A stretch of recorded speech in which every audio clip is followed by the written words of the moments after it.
All right. Hi, my name is Megan Ellis. Welcome to my live stream, a few of my favorite bookish things. This is for the Right Women Book Fest that's going on this week. We started today. Again, my name is Megan. I am a student at the University of Maryland Global Campus working on my BA in English. I've just started a bookstagram on Instagram, and if you are here, you have found it. I am also a writer and have a few poems and short stories published that you can find most of my work on my blog, which is meganacellis.wordpress.com, and it's on the screen here for you. So my publications, like I said, I don't have a book or anything out, but I've been in the Maryland Independent a few times. And then the Connections literary magazine that's at our college, at the College of Southern Maryland, I'm published in here a few times.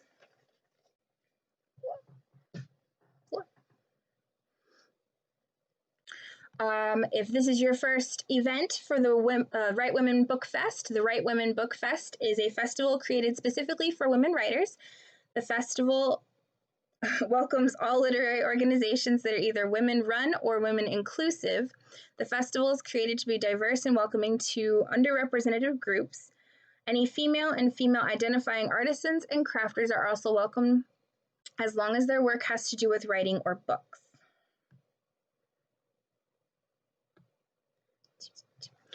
So this week, I am also a member of the Maryland Writers Association, and this week we have 3 or 4 members who are also doing other presentations. Tomorrow night at 5 o'clock, Miss Linda Rondeo is doing a 5-point plotting for pantsers, so that sounds super fun. Wednesday at 8 p.m., Amy Kaplan is reading part of her story, Star Touched, and then is doing a Q&A. So have your questions ready, or if you've ever read it, you know, go see her and have her read it for you. And then Saturday night, Patty Ross is leading a poetry from 3:30 to 5 o'clock, and you can go and sign up on the rightwomenbookfest.org. Okay, so let's get into what we're doing this evening. So tonight, I'm doing a little bit of my favorite bookish things, how I became a bookstagrammer, how I got interested in that, and then I also have a bunch of my favorite historical fiction reads. I actually don't read a lot of historical fiction, so this is all of the historical fiction in my library, but these are also my favorites, so there's that. So let's start off with my favorite one. This one is Timeless Love by Judith O'Brien. Let's see. The synopsis is, it was a lovely silver necklace with a strange antique charm, an early 16th birthday present from her parents, but now Samantha clutched the charm, desperate to disappear, when her father discovered she'd wrecked his BMW. Suddenly, she was standing in the bedchamber of Edward the Fifth, the young king of England in 1553. He was her own age and cute. Why hadn't she studied her history? Sam only knew that Edward had died at about 16, and she was determined to save him. He seemed to expect her. He called her my sweet angel. She should have recognized the danger when the scheming Duke of Northumberland tried to come between them, but Edward protected her, especially as the ailing young king grew healthy and rumors of marriage began. She thought she was safe until a handsome young stranger stole her heart and swept her into the middle of deadly 16th century court intrigue. Could she ever go home again? This one is definitely my favorite historical fiction, just because you go back in time to Edward, and she actually changes the course of history, and when she returns home, things are different, and she doesn't even speak the same language anymore, so she has to go back in time to fix what she fixed or broke the first time. So this one's been a favorite for a long time. It's a YA read. It's a pretty thin read, but it's one of my faves. So I became a bookstagrammer just this year. I've been doing, I went to a conference in May, and someone suggested it, and I was like, oh, I didn't realize Instagram was used like that for bookstagrammers. And bookstagramming is basically just sharing book content. So a lot of authors are bookstagrammers. They share their books, they share things they've written. I do book reviews on Fridays of books I'm currently reading or have read. I also do book hauls of books I've purchased at Books A Million and other locations. One of the things I also did when I got started is I did book subscription boxes, and they come in different shapes, sizes, prices, all sorts of things. Some of them actually come without books. I learned that the hard way. But what you do is they curate a theme based on a book that's either coming out or has come out recently, and they try to put different items in it together, or they'll do different items based off of different books, but it's all based around the same theme. So you get a book. Some of them have things to eat. Some of them have self-care items. A lot of them have candles, which I love. If you go back through my Instagram, I have thousands of candles. I have a candle problem. So another one of my favorite books, the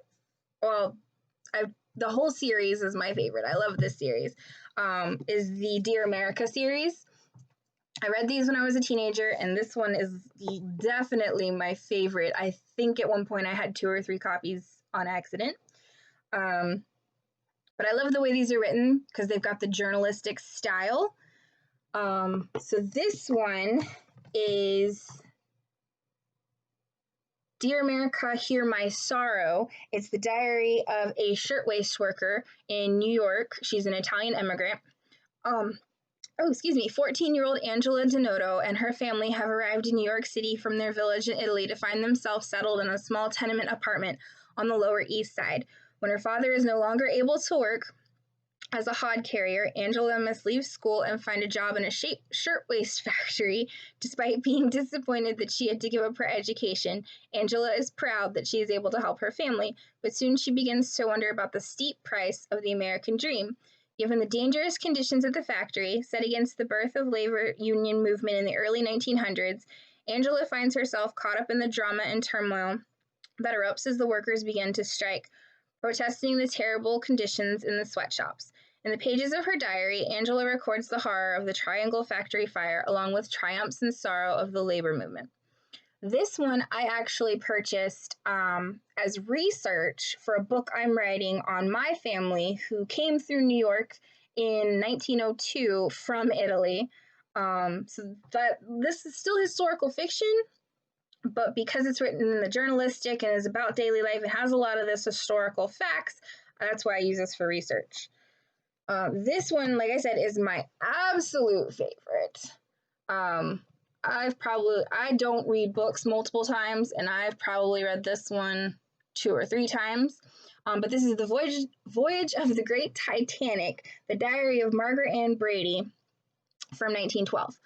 5 years ago, Margaret Ann Brady's older brother left her in the care of an orphanage and immigrated to America. When the orphanage receives an unusual request for an American woman looking for a traveling companion, Margaret's teachers agree that she is the perfect candidate to accompany Miss Carstairs on the Titanic, so that once Margaret arrives in New York, she will be free to join her brother in Boston.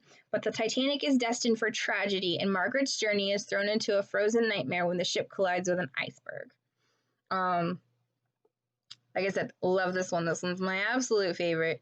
Really short reads. Like I said, these are YA. And they're actually really hard to get your hands on now. They don't do a lot of them anymore. So I was really lucky that I had multiple copies of this one and that I was able to find a copy of this one.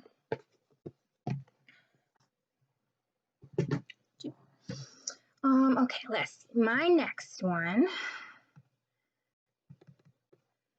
This one's a little beat up because I read it. Let's see. So this one is Ruby by Karen McIntyre. She is also a member of our Maryland Writers Association, and this is her second title. When Ruby loses her job in Depression-era Norfolk, she boards a Greyhound for home. That bus will take her not to her family, but to shame and degradation to a life she never envisioned. Escape from the misery eventually comes, and she seeks to rebuild her life while helping other women rebuild theirs. The road to peace and new life will not be an easy one for her. So I really loved this one, and I'm really excited for the sequel. I've been waiting for it for 2 years.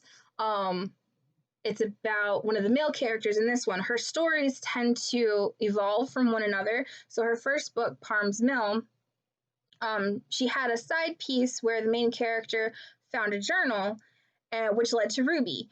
So you don't actually meet Ruby in the first book, but so Ruby got her own story from that little sidebar, and now one of the characters in Ruby is getting his own book that's set to come out later next year. Kind of excited. Been waiting for it. Let's see.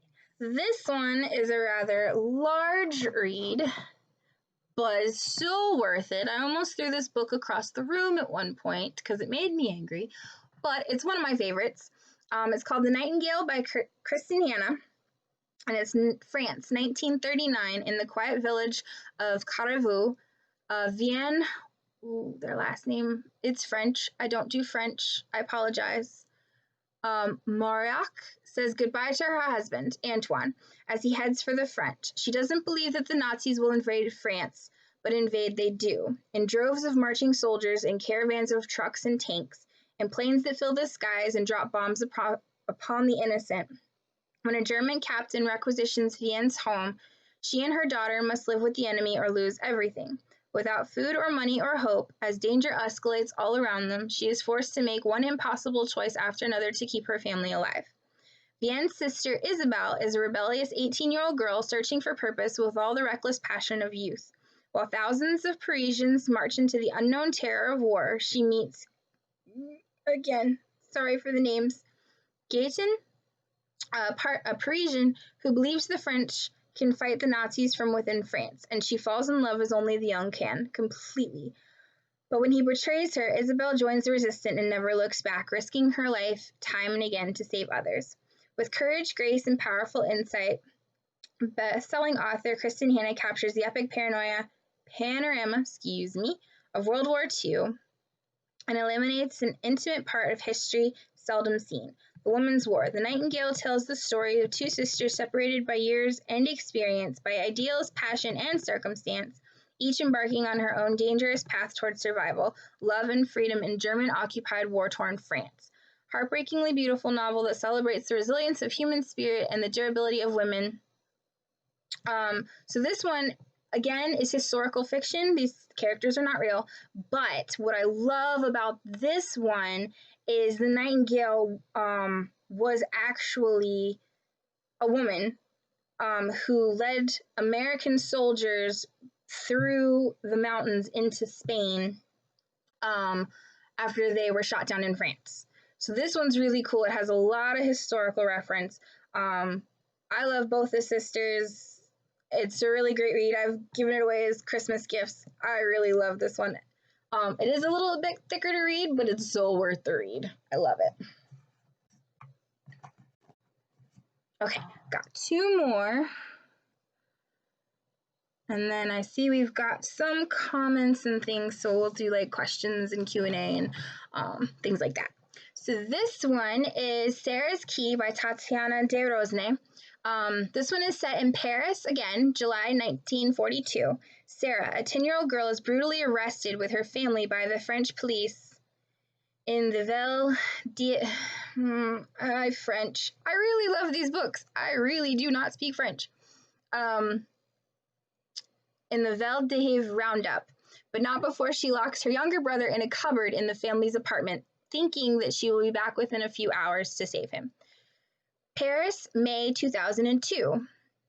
On the 60th anniversary of the roundup, journalist Julia Jarmond is asked to write an article about the Black Day in France's past. Through her contemporary investigation, she stumbles onto a trial of long-hidden family secrets that connect her to Sarah. Julia finds herself compelled to retrace the girl's ordeal from the terrible term in the roundup and to the camps and beyond. As she probes into Sarah's past, she begins to question her own place in France and to reevaluate her marriage and her life. This one is also a really good read. for anybody who loves World War II stories, both of these are very good female-led stories.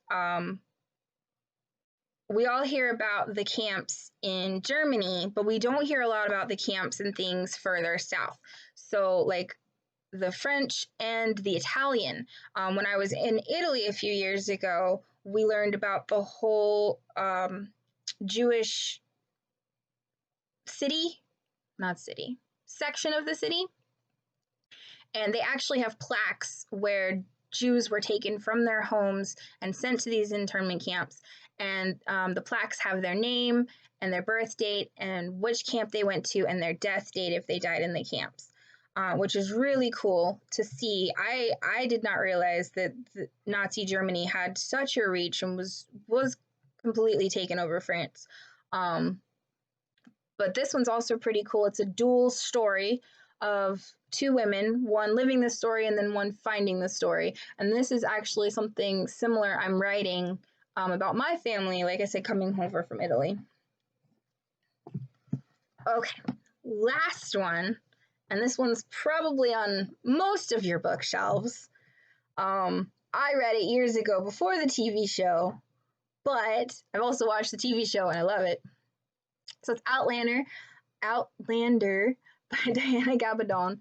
The year is 1945, and Claire Randall, a former combat nurse, is just back from the war and reunited with her husband on a second honeymoon when she walks through a standing stone in one of the ancient circles that dot the British Isles.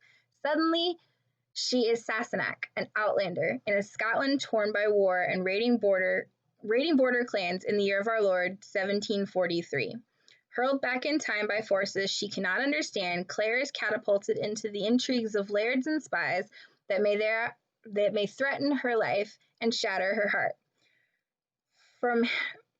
From here, James Fraser, a gallant young Scots warrior, shows her a love so absolute that Claire becomes a woman torn between fidelity and desire, and between two vastly different men in two vastly different lives.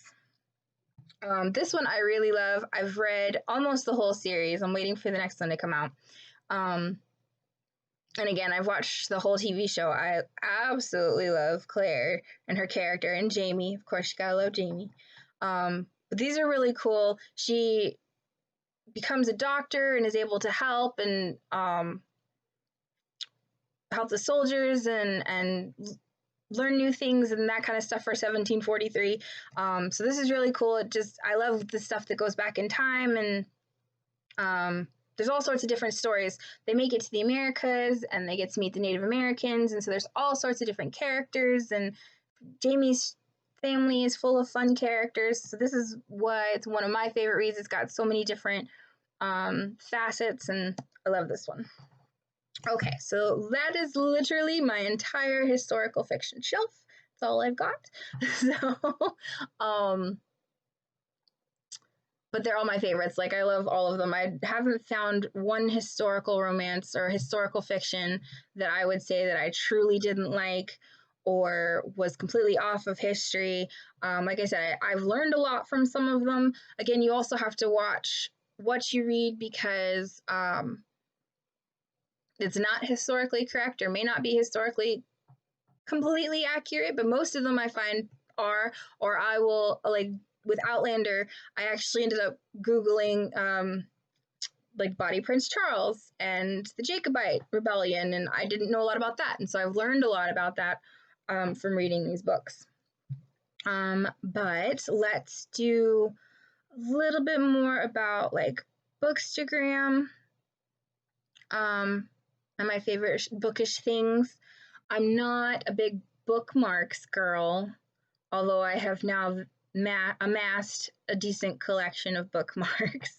A lot of the book boxes that I got, the subscription boxes that I got. So when I started Bookstagramming, I went and purchased about 5 or 6 different book boxes. And like I said, they come with all different assortment of things. Some of them come with prints. Some of them, I think there's one that's got a plushie in it. So now I have a very large selection of bookmarks. Some are very nice and some are hand-drawn, and so I have bookmarks. I have a lot of candles. If you go, like I said, back through my Instagram, it'll show you I post all of my book boxes. At the end of the week, I do a Saturday subscription box. I do my reviews on Fridays, and then I don't publish on Sundays because Sunday is for rest, Sunday is for a family day. So I hang out with my husband and do a lot of stuff on Sundays, but I don't post on Sundays. Sometimes I'll take photos on Saturdays and Sundays for the week upcoming. Other times I'll try to take as many photos as possible and have like 2 or 3 weeks ready to go. That way all I have to do is if I'm out at the grocery store or something, I'll just post real fast. The best way to gain a lot of followers that I've read so far is just constantly posting every single day, at least once a day, and then have a specific window or like a time where you post. So your followers know when you're going to post and when they can find you. So I usually post about 3 o'clock in the afternoon is my cutoff. If it's after 3, then I'm not posting for the day because that's silly. But I try to keep it early in the afternoon. That way when people get home from work and are on the computer and looking at their Instagram and things, then they can find my post and see it there. But yeah, so I've also collected, I'm not a coffee drinker, so I am a member of the Church of Jesus Christ of Latter-day Saints, more commonly known as the Mormons, and I'm not a coffee drinker or a tea drinker. We don't drink hot drinks. And even though that's the case, I have amassed a very large collection of mugs, but they're so fun. This one is a Shakespeare quote that I love. But of course, it's got apple cider in it because it's cold and I don't drink caffeine. But my favorite so far is Crabapple Books. She offers glass mugs. And sometimes they have different sayings on each side. But they're really cute and I have found really hard to photograph because once you put dark liquids in them, then the quotes go away. But otherwise, I love her stuff. Her stuff is so cool. All right, so I see the chat is blowing up over here. Let me see what we've got going on. See if we have any questions. If you have any questions, please put them in the chat. We still got like 30 minutes, so I can answer all your questions. Or if you have comments, that's cool too. Let's see. Yep, it's called Bookstagram, and that's really fun to spell. Sometimes I put too many M's in it, like grammar. That's not right either. So book boxes are really fun. Some of them you put in what genre you like to read or which age group you like to read. I tend to stick to the YA fantasy novels right now. I know everybody has... or at least I have different times where I like to read different things. So like you're in the mood for something quick and easy and you don't want to think too hard. So maybe you grab a romance that, you know, you can go, I can eat a romance in like a matter of hours. They just go so quickly. Right now, what I'm looking for is like serious, in-depth world building, large collections. So I'm actually currently reading Victoria Aveyard's Red Queen. I'm on book 3, which is King Cage. Reading it upside down. And so that one's got 4 books in it with a couple extras, but I'm enjoying the very deep story and lots of information. And I definitely have to have a romance in my fantasy because you have to have that extra little bit. Otherwise, it's almost not fun to read.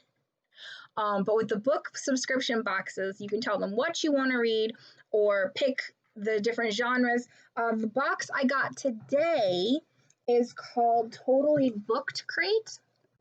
And she's got 2 YA. She's got a fantasy and a contemporary. And so you can sign up for which one you want. And with her books, you can actually switch between. So like this month I want fantasy, I can get a fantasy book. Next month I can put in for a contemporary, which is really nice. And then they also have a second line that's, I can't remember what it's called. But instead of the Totally Booked, I wish I could remember what it's called, but it's for adults. So they have the adult line too. And then one I'm getting next week is called the Bookish box, and it has 3 different options. One is just the book goodies, one comes with the book, and then one has a t-shirt, which is a little bit more expensive. But then again, they also have adult and young adult book options. So you could always, if you had a different read or wanted a different read, you could always do a different box than what you're used to. That's really fun. Let's see, why can I not scroll?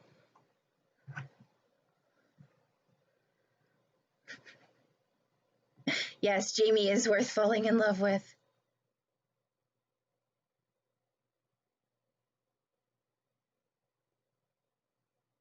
Oh, another thing about the book boxes is some of the creators of the boxes will reach out to authors.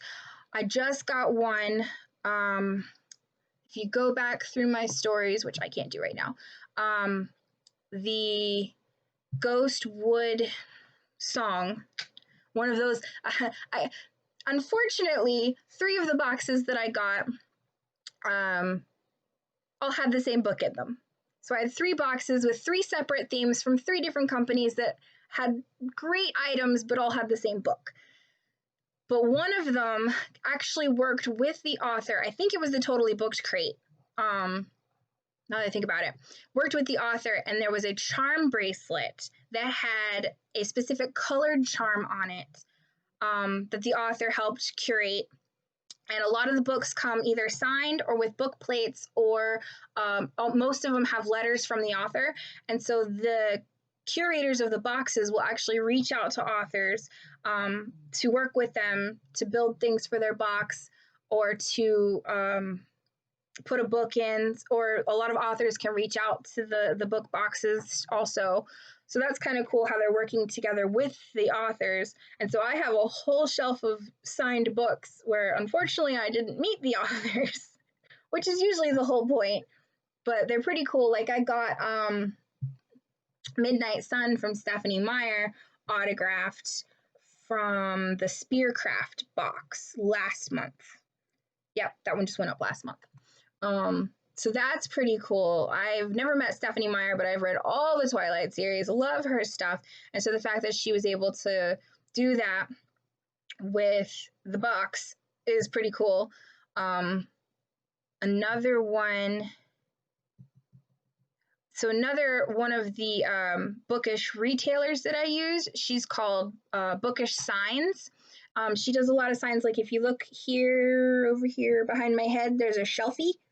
She does a lot of those. You can get signs that say currently reading, or TBR, or Megan's Library. I'm saving my pennies for that one. And she does sprayed edges. So I just got 2 books, the Aurora Rising series, with sprayed edges from her, and they both came signed. So that was pretty cool.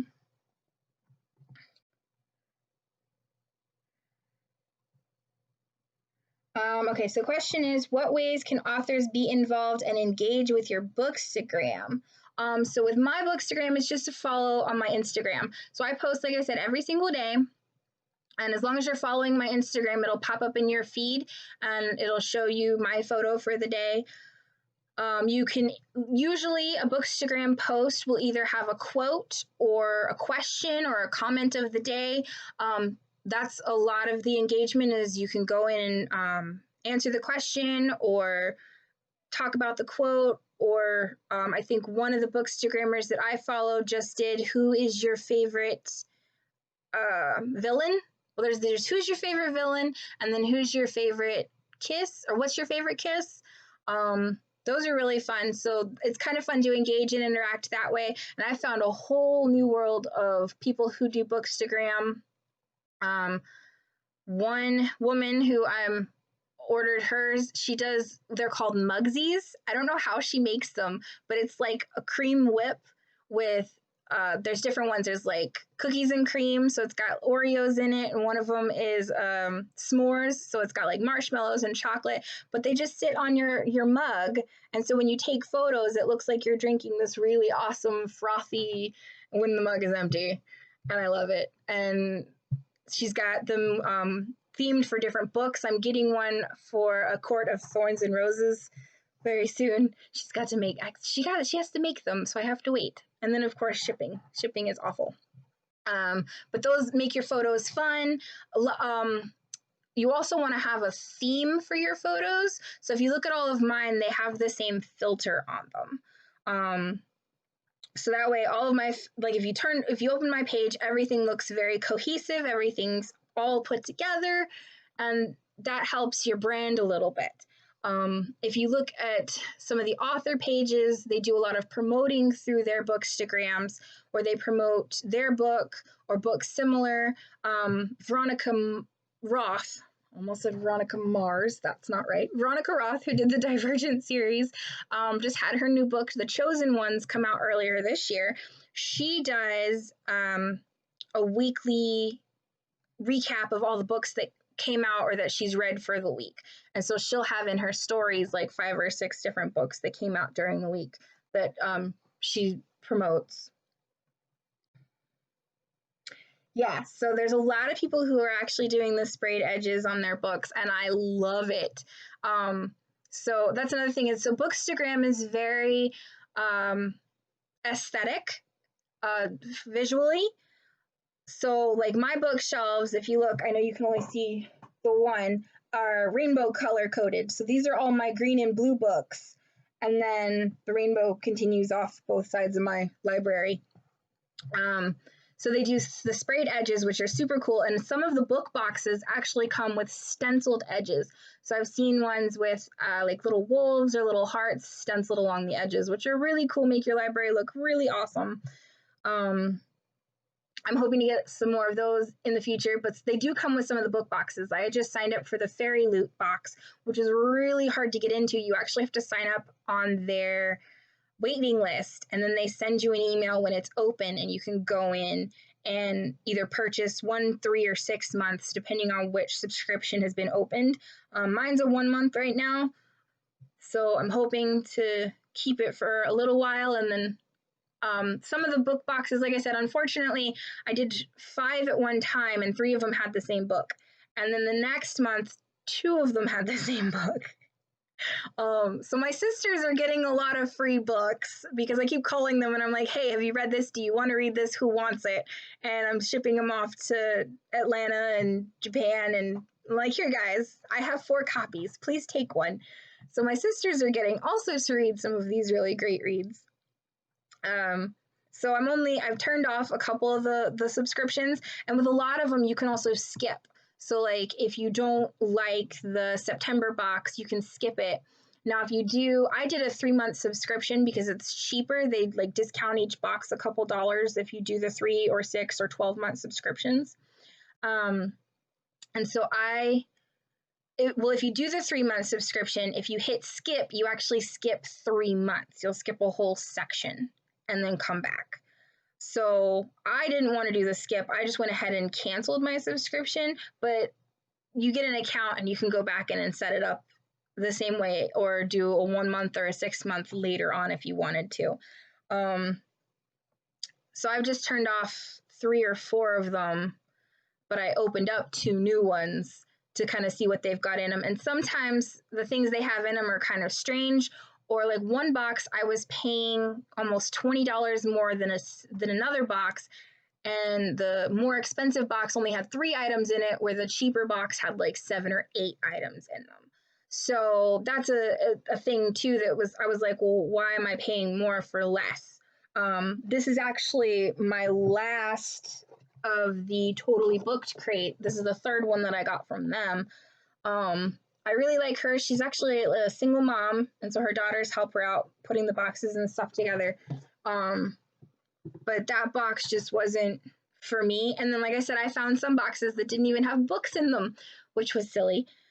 So those I definitely stopped, because I was like, no, I'm in it for the book. I'm in it for the new read, to find the new read, to get interested in something else. So I was like, let me turn that one off. Let's see. Oh yeah, so this month, so I love Sarah Moss. I think I've met her in person, But this book from the Totally Booked crate is by Sarah. I can't say her last name. I love her to death. I've actually met her in person. So this one was kind of fun to get. Now, this one was not signed by the authors, but this one did include the handwritten letter from both authors, which is cool to have and just to hang on to. And actually, Sarah is on TikTok. She's on, so if people are interested, I'm probably not going to do the TikTok thing with all the controversy or whatever, but on TikTok, there's also a book talk, and people do the same thing in their 1-minute videos. They talk about their books, they talk about different characters, and they do all the same thing bookstagrammers do, just in a 1-minute video rather than photos and our stories. But Sarah is actually on TikTok and has a lot of videos, and hers are kind of fun. So I found her yesterday, and I've been following her. Let's see. Okay, so have I compiled a list in one location, rating them and telling what the genres are? So not yet. Like I said, I just started. With a lot of the boxes, you purchase, let's say you purchase June 1st, your box doesn't ship out until June 30th. And that's if the June box hasn't already sold out. So if the June box is already sold out, you might be paying June 1st for the July box, and it won't mail out till July 30th. So I just, like this one, this was the August Totally Booked crate, but one of their items didn't come in on time to mail them out on time. So that's why I was getting it now, the 20th of September. I have another one that's supposed to be coming tomorrow, or being shipped out tomorrow, because it gets mailed out on the 20th of each month. That one's on time. So that's the September box for that one. But once I get enough of the boxes, like this one, like I said, I've gotten all 3 already of the ones I purchased, and I've decided to turn that one off. So once I get more of the boxes in, I will be doing a post of just which ones I liked, which ones I didn't like, why I like them. And usually when you go in to cancel a subscription, they make you tell them why you didn't like them. So I am collecting notes on that. I just haven't put it together in a formal format yet. My timer's shutting off. Okay, let's see.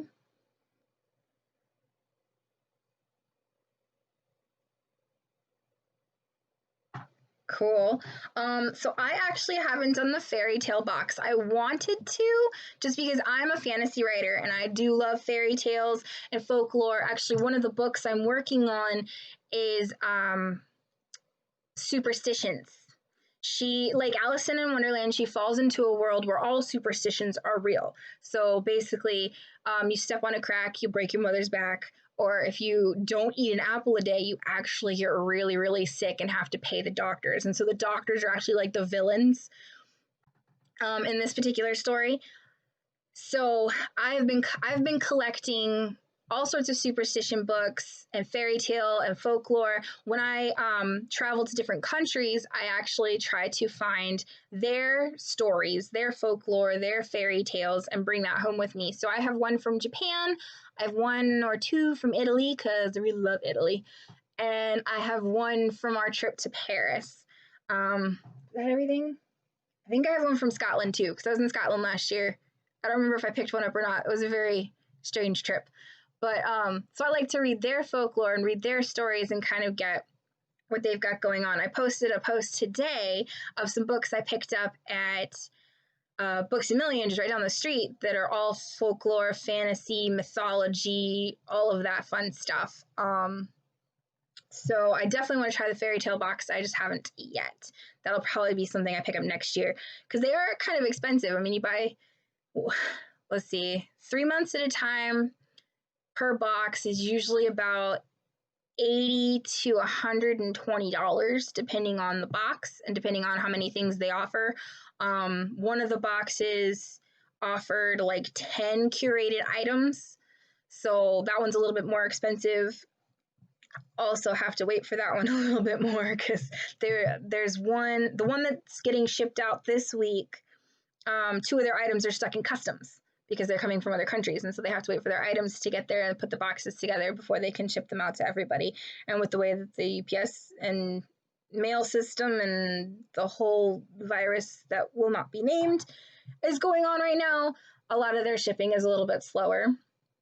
But the reason I started with the subscription boxes was to slowly help me start building a collection of things to use in my photos. And I've learned that like a lot of the candles that they mail out are just clear or white soy wax. And so I've actually had to hunt down different people who sell Bookish candles to find colored ones for the colored photos. And so when I do find somebody who does colored candles, I buy like one in every color. That shop, the one that I use mostly, if you look at a lot of my photos, the bright orange, the bright purple, the bright green, her shop I actually found on accident. So I love Tamora Pierce. I've read all of her work. I've read her work over the last 20 years of my life. I love Tamora Pierce. I've actually met her in person. If anybody's interested, she does a convention in Timonium, Maryland in November. I think it's virtual this year, but next year, that's where we met her. Me and my friend met her a couple years ago, but I love her work. I love her stuff.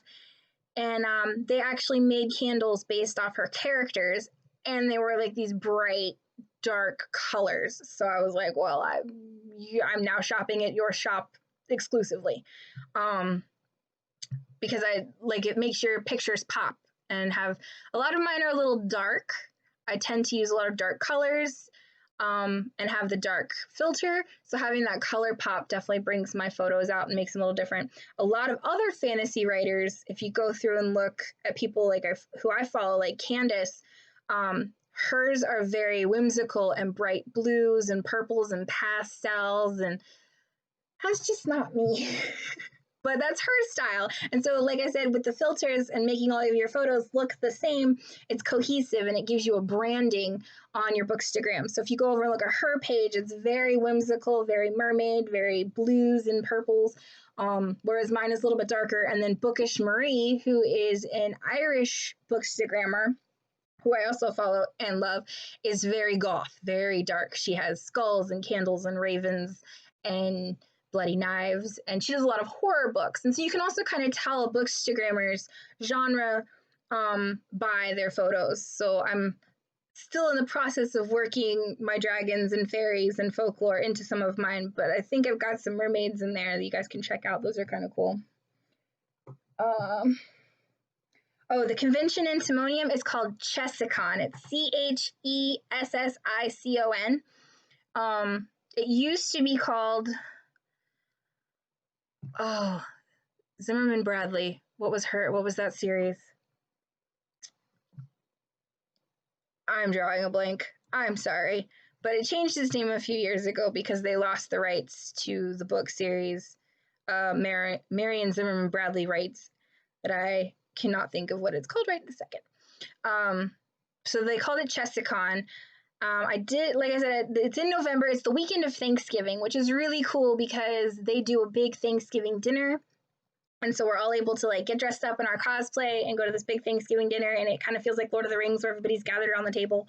And then the next 2 days it's a lot of steampunk and fantasy and myth and stuff like that. So it's really cool. But I got to meet Tamora and her husband, Tim, which was so cool because he's cool. And then her assistant is Bruce Coville's daughter, who is the main character in his books. And so I got to meet the main character from his books, and I was very excited because that was very cool. So that's the name of the conference in Timonium. Like I said, I just got an email. I think they're doing online this year, but I'm not sure. Let's see.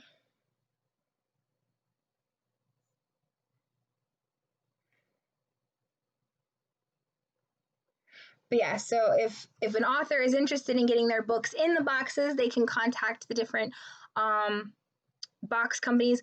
Cratejoy actually has collected a whole bunch of them. Cratejoy, I think, has a list of like the 20 top YA book boxes or the 20 top book boxes. One book box that I haven't tried yet that I kind of want to finds new homes for used books. And so it actually doesn't come with any items. It's rather cheap. I think it's about $15 a month. And it's just older books that they've gone to like older library or a thrift store or something, and they're sending out. So they're actually random. So instead of getting like a whole 200 copies of Outlander sitting right here, getting 200 copies of a book and then sending that out to everyone, they send out different ones to each person.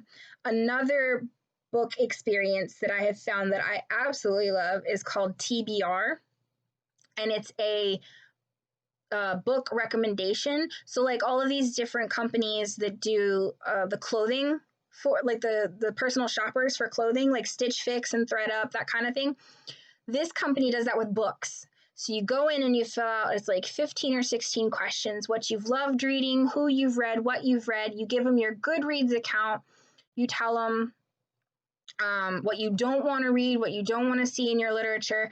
And for $15, or I think they've up to $16, they send you a curated list of 3 titles that they think you'll like based on all of your information. Which is really funny because being a member of the Maryland Writers Association, I actually got recommended a book by a friend of one of the writers in the organization. And I sent her a message. I said, hey, look what I just got recommended, and then purchased. TBR also offers an option where you can pay $80 a month and they'll send you 3 hardback copies of your recommendations. The only problem with that is I liked 2 of my 3 recommendations, and I was able to get one on paperback, so it was cheaper. The third one I wasn't very interested in, so I paid the $80 and gotten it, and then like, I don't want this. So I just did the $15 or $16 a month option, which was really cool. The 2 books that I did get, I really love, and one of them, the newest one in its series, just came out, and I went, oh, okay, I'll just get all of them and then keep going. So that's really cool.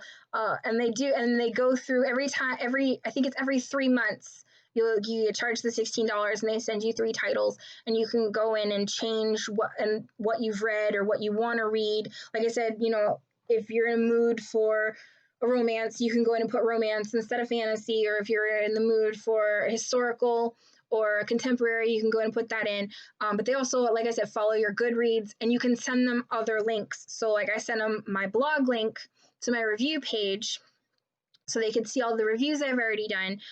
You can also send them like your Amazon wish list, because that's where I keep most of my books. I make sure I try to put all of my wants in one place, and so they're just on Amazon. So when I'm at the Books A Million, I just pull out my Amazon list and can find which books I want right now and pull them up. But I love TBR.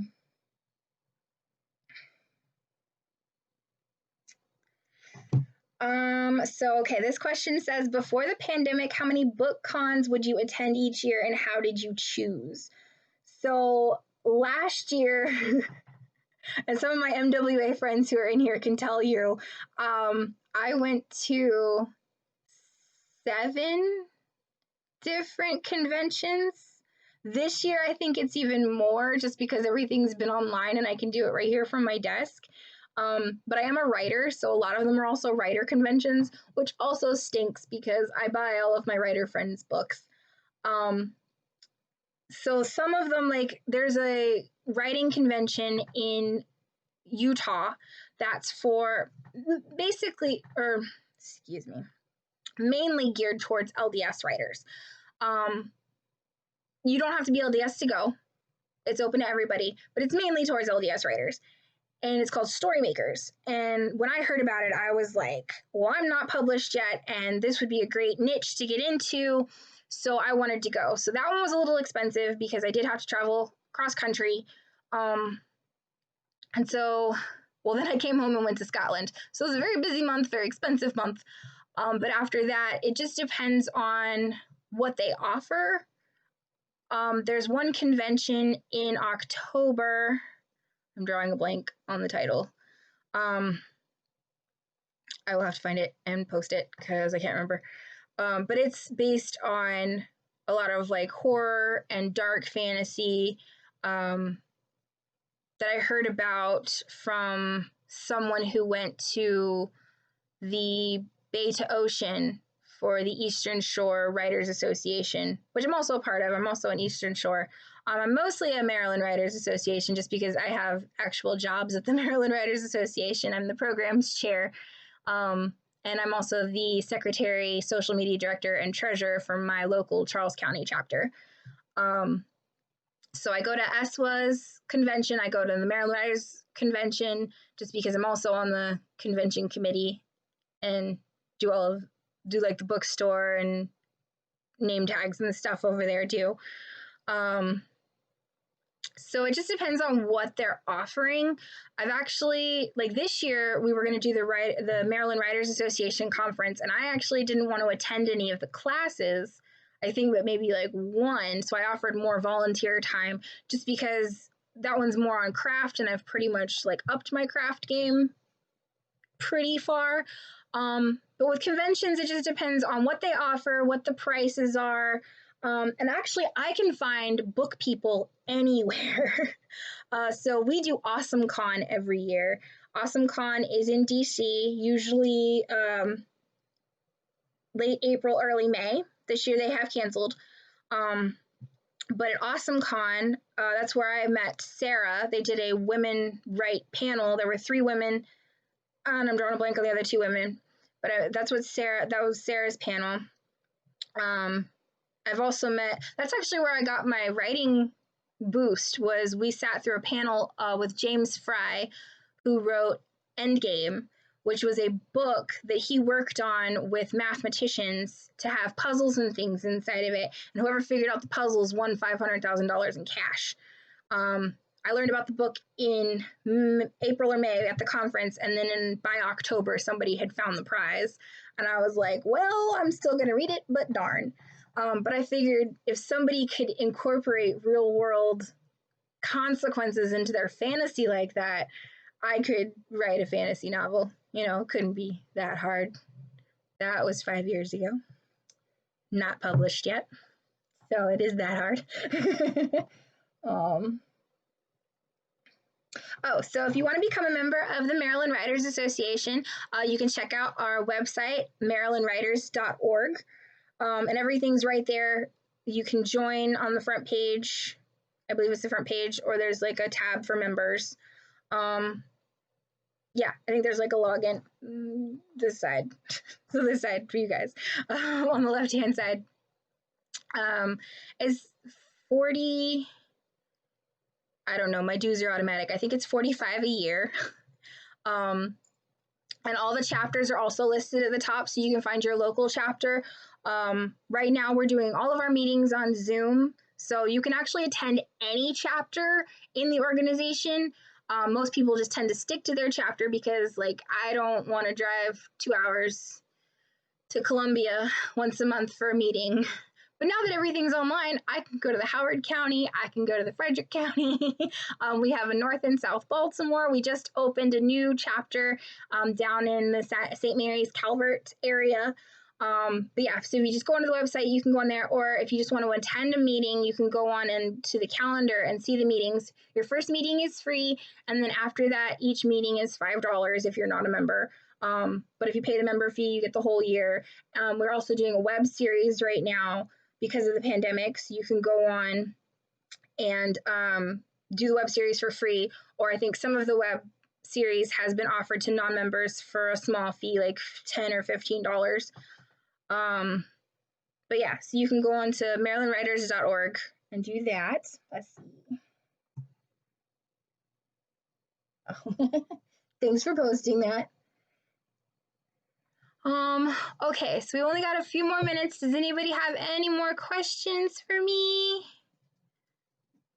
Otherwise, you can find me here on Instagram at MeganACEllis_author. My blog, which includes all of my travels and my book reviews and some snippets of things I've written, is meganacellis.wordpress.com. It's on the screen. You can find me at marylandwriters.org. And if you're interested, if you're a published author, we are actually doing a contest right now. So if you have published a book between October 2017 and December of this year, and you're a Maryland Writers Association member, you can send me the 10 pages of your book through the competition link on the website. And there's cash prizes. It's kind of fun. We have some really cool judges helping me out with that. I'm really excited. It's really fun to be part of the author family and to do so many different conventions and to go to different places. Two of the judges in that competition I actually met at Storymakers. So, fun note. Oh, thanks. You guys are awesome. Thanks for hanging out. I don't even know how many people are here. I've just been talking to the screen, but you guys are awesome. I am losing my voice though. But yay, you guys are awesome. Thanks for sticking around. But yeah, check out the Right Women Book Fest and all the other activities. Like I said, there's at least 4 other MWA members that I know of that are going to be around this week. I'm definitely going to be at Amy's reading tomorrow, and I'm definitely going to be in Linda's class tomorrow because I'm a pantser. If you don't know what a pantser is, it's somebody who writes by the seat of their pants, who really doesn't like outline or anything. I'm a big scene writer, so I absolutely love the fight scenes and the romance scenes and the big stuff. And then I go back through and fill in all the like little stuff, like the boring dialogue and the traveling from one place to another. So I sometimes write the ending before I even know what's going on in the middle or how they got there. But don't forget to check out the Right Women Book Fest Instagram. They're going to be Instagramming all of the other workshops and people and supporters that are going to be here all week. I will also have another class on Saturday. That one is memoir. So like I said, I'm currently writing a piece about my great-great-great-grandfather who came over in 1902 from Italy. And I'm doing it just like Sarah did, Tatiana did in Sarah's Key, where I'm doing his story and then my story of how I found him and found his story and found all that kind of stuff. So we're going to be working on characterization, and there's a worksheet for that on the Maryland Writers, on the rightwomenbookfest.org website on my Saturday class. But let's see, that's everything. Okay, thank you guys so much for hanging out, and I will see you guys on Saturday. Thanks so much.